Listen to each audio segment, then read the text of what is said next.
भक्तों, कथा उस समय की है जब माता सती के आत्मदाह के बाद महादेव घोर वैराग्य में चले गए थे। वे हिमालय की कंदराओं में समाधिस्थ थे। उधर तारकासुर नाम के राक्षस ने स्वर्ग पर अपना कब्जा कर लिया था। उसे वरदान था कि उसे केवल शिव का पुत्र ही मार सकता है। अब समस्या ये थी कि जब तक शिवजी अपनी समाधि से बाहर नहीं आते और विवाह नहीं करते, तब तक पुत्र का जन्म असंभव था। देवताओं ने ये जिम्मेदारी कामदेव को सौंपी कि वे शिव के मन में माता पार्वती, जो पास ही में तपस्या में लीन थी, भोलेनाथ को प्रसन्न करने के तपस्या में, उनके प्रति प्रेम को जागृत करें। कामदेव अपनी पत्नी रति के साथ वसंत ऋतु लेकर कैलाश पहुंचे। चिंता में कामदेव अपनी पत्नी से कहते हैं, रति, सामने साक्षात मृत्यु बैठी है। महादेव की समाधि भंग करना स्वयं को मिटाने जैसा है, लेकिन जगत के कल्याण के लिए मुझे ये जोखिम लेना ही होगा। रति कहती है, स्वामी, सावधान रहिएगा।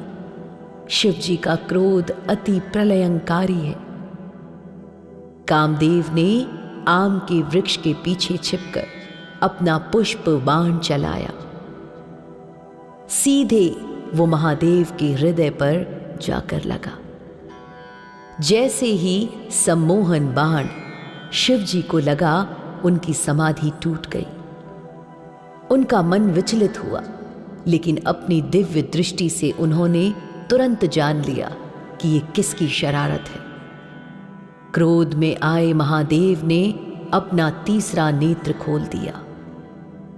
भीषण गर्जना के साथ आवाज हुई, किसने मेरे तप में बाधा डाली और कौन है जो मेरी इंद्रियों को छलने का दुस्साहस कर रहा है? तीसरे नेत्र से ऐसी प्रचंड अग्नि निकली कि क्षण भर में कामदेव जलकर राख हो गए। पूरे ब्रह्मांड में सन्नाटा छा गया। कामदेव की पत्नी रति विलाप करने लगी, हे महादेव, मेरे पति का क्या दोष था? उन्होंने तो केवल देवताओं के कार्य के लिए ये किया। मुझे भी भस्म कर दीजिए प्रभु, उनके बिना मेरे जीवन का क्या अस्तित्व। रति के इस विलाप को देखकर महादेव का क्रोध शांत हुआ।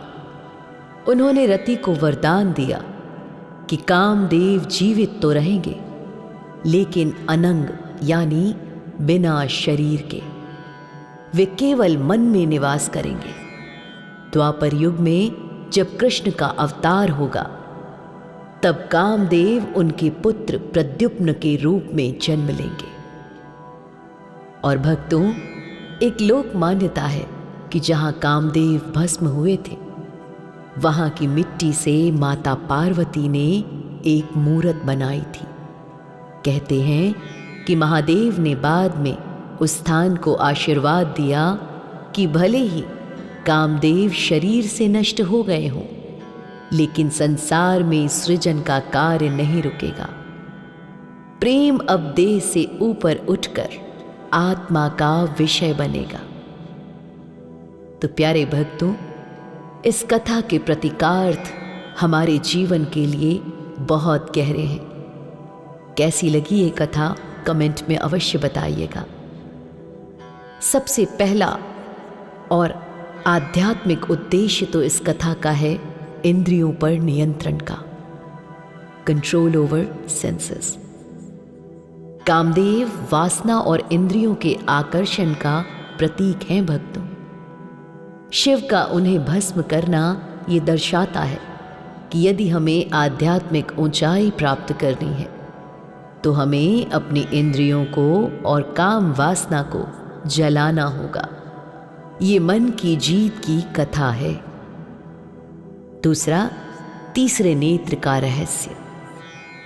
शिवजी का तीसरा नेत्र ज्ञान यानी विजडम का प्रतीक है।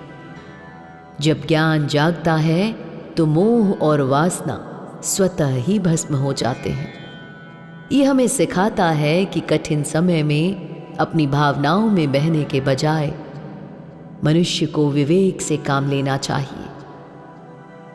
तीसरा संदेश देह से ऊपर प्रेम का है।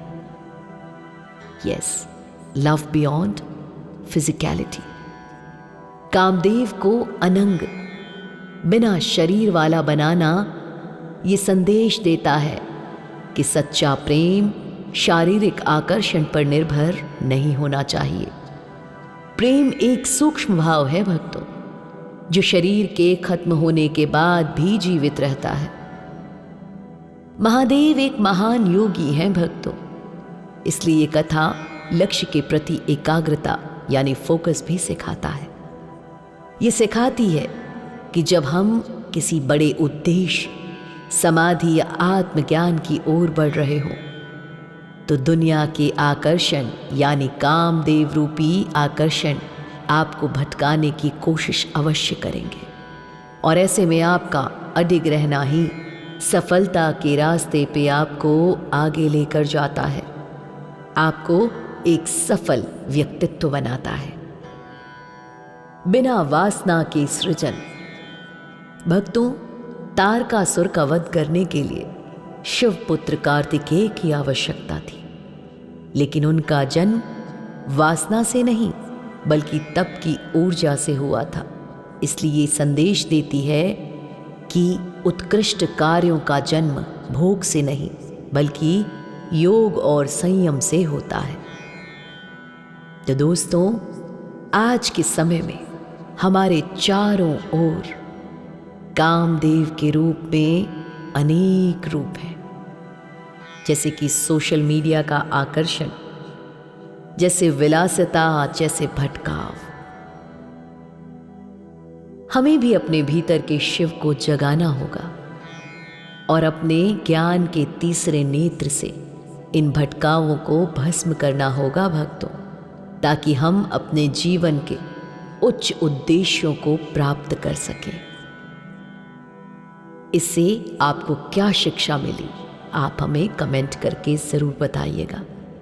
और तब तक महादेव से हम कामना करते हैं, प्रार्थना करते हैं कि वो आपको सदैव सन्मार्ग की ओर प्रेरित करें, आपके जीवन को सुखी और संपन्न बनाए।